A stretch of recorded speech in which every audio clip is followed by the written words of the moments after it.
And towards the end of the 90s, we're feeling really afraid of corporations as well as technology advances, so things like the Matrix become very popular. But then 9/11 happens, and what does that cause? That causes us to feel, once again, a need for superheroes, for safety, for protection. So what do? We have Spider-Man taking off. But not only do we need superheroes, we need our villains to feel a little more realistic, a little more grounded, a little more terroristic even. So what do? We have the Joker in The Dark Knight being more of a terrorist threat. And this is not just him, even Magneto to an extent evolves to fit that better after 9/11.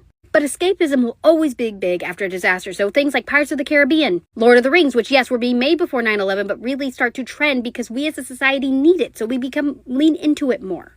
But then we have another recession in 2008, and where does that take us once again? Vampires. We have Twilight. We have True Blood. We have the Vampire Diaries. There's so many at this point. But this time, we as a society are very pessimistic about our future, so dystopian really takes off during this time. We think the institution is broken, and so therefore we turn to things like the Hunger Games to get us through. In 2009, we have the swine flu. What does that lead to? The Walking Dead and a zombie apocalypse. We love these during any type of pandemic.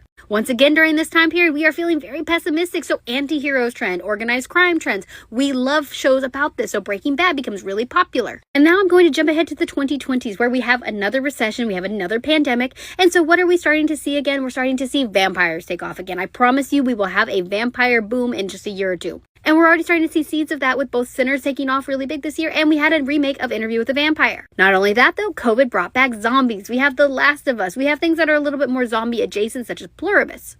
Because once again, we fear societal collapse. And this time we're also a bit pessimistic. So once again, I say, show me a society's media and I can tell you what they're scared of right now. Because we as humans will always follow the same patterns over and over again.